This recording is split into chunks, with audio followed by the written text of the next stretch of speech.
Hey folks, and welcome to the Salty Seaman. You know, a lot of times I go on social media and I see a lot of mistruths, misconceptions, myths about the military. And these don't always just come from civilians who may not know a lot about the military. They often come from the military themselves. So I thought I'd compile a list of like 10 things I see on both sides that are kind of myths of military service. Starting off with number 10, stress cards in boot camp. Now this is one I've been seeing since I came in. I don't know how long the base myth of this goes back, but the version with stress cards goes back to about the early 1990s. When I got done with boot camp, I went into the fleet and the Navy, and I started getting asked if I got one of those stress cards. Now, just so you know, if you've been told the same story that everyone coming up in boot camp now is getting these magic stress cards, it's a myth.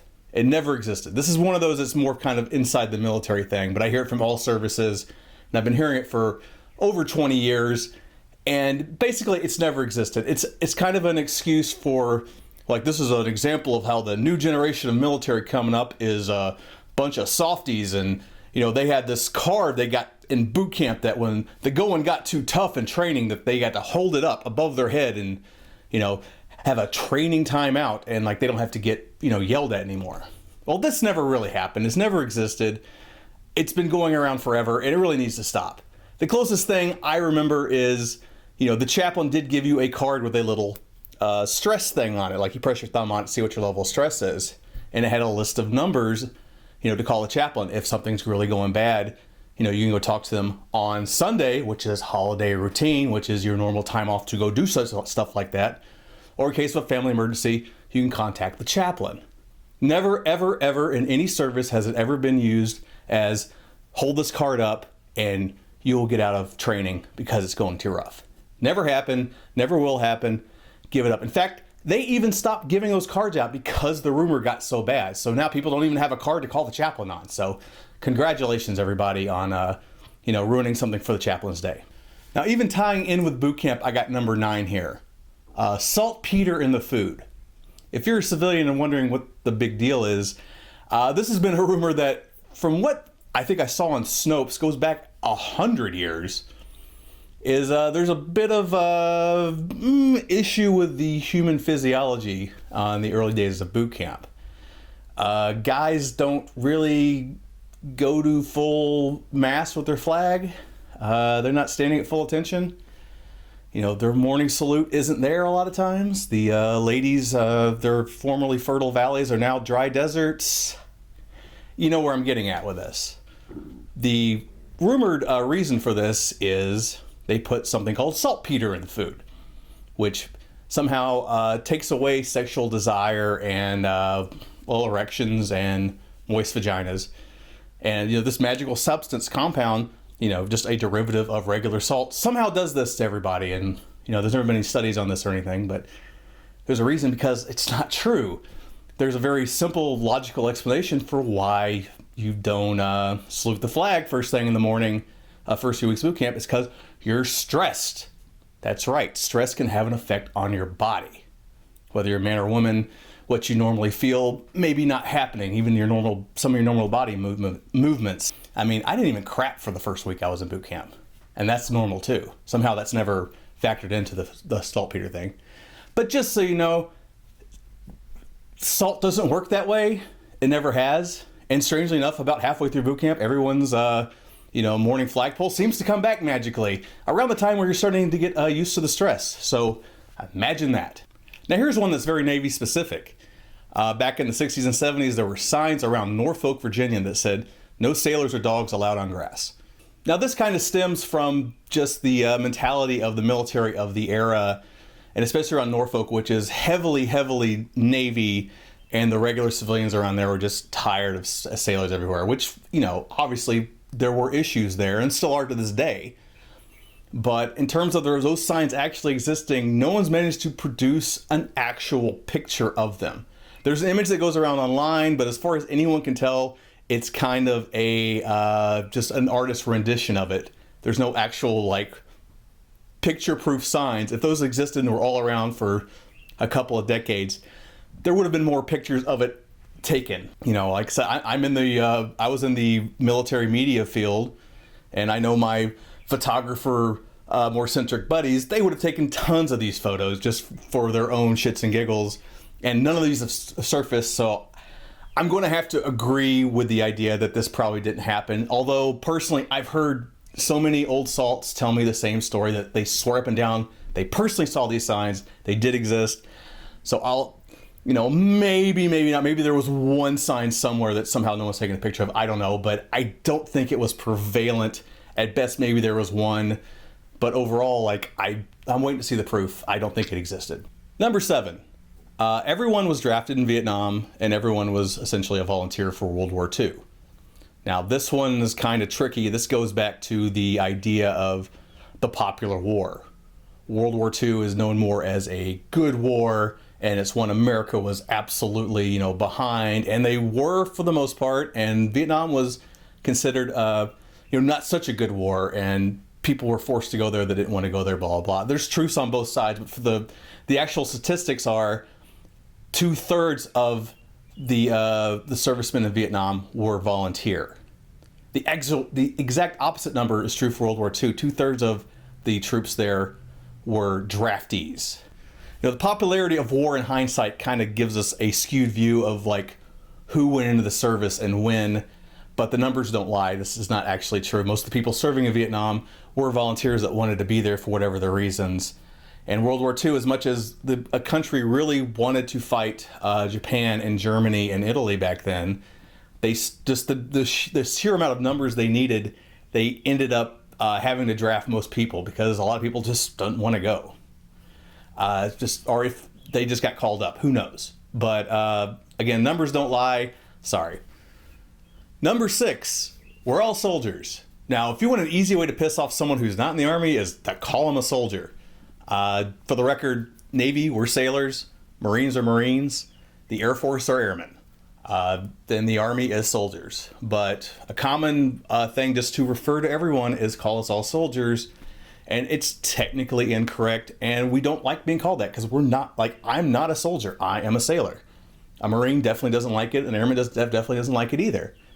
So, and I see this all the time. It's not any particular one person's fault. It just seems to be a default word to use. I see it, I'm going through college right now. I see it in my history textbook. It kind of ticks me off. But, it's just one of those things to keep in mind. If you need a catch-all word for everyone, just use the term troops or service member or something. There's other words you can use. You don't have to use a branch-specific one. Number 5. Very Marine-specific one. The Marines were founded in 1776 in Tun Tavern in Philadelphia. This one is going to rile up some people because this is very, very steeped in Marine lore. Done a little reading on it. I mostly got this from a Marine friend of mine who's, hardcore, hard-charging Marine, but he's also a history buff. Tun Tavern apparently did not even exist during the founding of the Marine Corps. That place was named that such a couple of years later. The actual Marine Corps was founded there, and it was put together over several different places. The lore of Tun Tavern is more myth, but it is so steeped in Marine mythology and lore. It's kind of it's part of their boot camp. They learn all this. They can recite stuff about Tun Tavern, straight out of boot camp. I don't ever see this one going away despite facts. And, I might have a few wrong here, but this is just kind of my understanding and, taking the word off someone I know is a couple of people I know actually that are, very good with this kind of history. So, yeah, Tun Tavern's a bit of a myth, but when the myth becomes legend, the legend becomes fact. You all know that story. Number 4, the military can be used as a police force in the United States. This one is tricky. Now, there are rules against martializing the military for use for police action in the States. They're very strict. Only in the state of true emergency, usually they'll bring in the National Guard, which that is part of their doctrine. Actual full-duty, active-duty military, I think it's happened once or twice in our history. It's not something that's done. This is one you see a lot from people who, are a little paranoid about the government, and they assume this is something that's just going to happen at any time, and all of a sudden, tons of active duty troops are going to come in and, declare martial law, whatnot. Now, who can say what happens if there's truly a serious national emergency to that level? They'd have to go to the extreme of doing that. Like I said, this is, a very worst case scenario, but for the most part, no. That's not part of our doctrine. A lot of special stuff would have to be done for that to happen, just the way the military's set up. It's not like we get a call and boom, everyone runs out of base and goes, takes up a military post. Now, I'm not talking about the National Guard. Like, again, that is part of their doctrine. But for the regular military, no. For the most part, that is not true and most likely is never going to happen.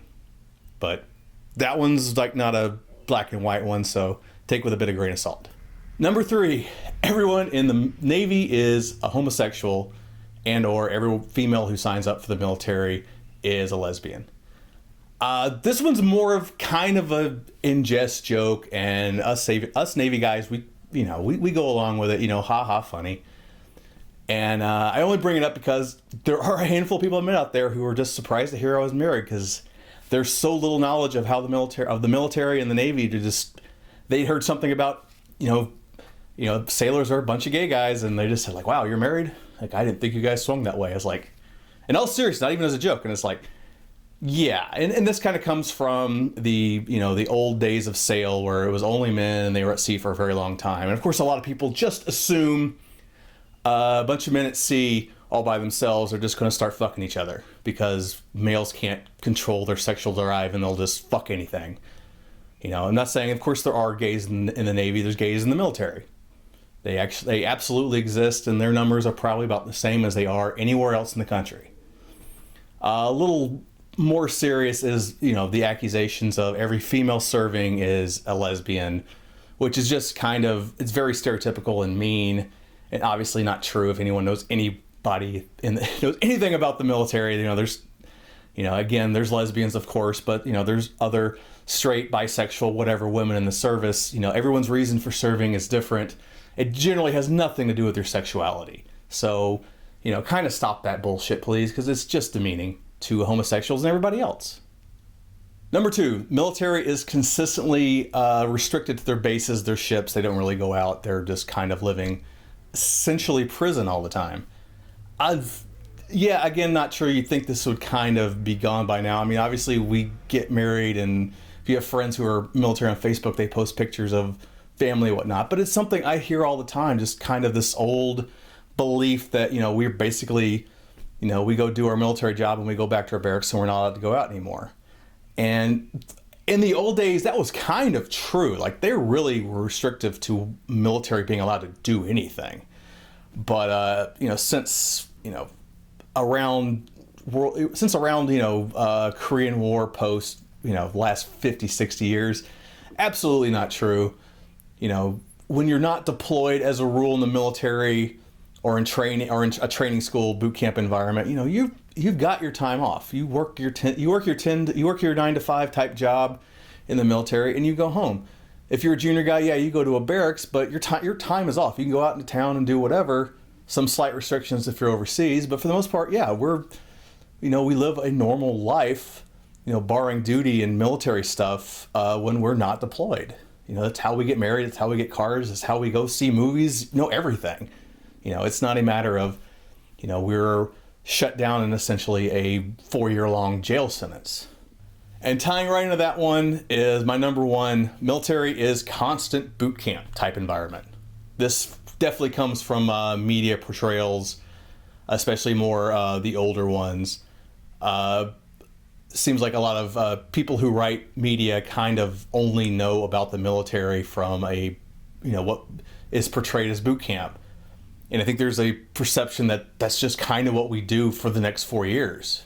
And again, tying to we never leave base, it's just like, we're constantly being yelled at, and we live in these 60 person open bay barracks, and we're getting woke up every morning with a drill sergeant banging on a trash can and blah blah blah. And again, not true.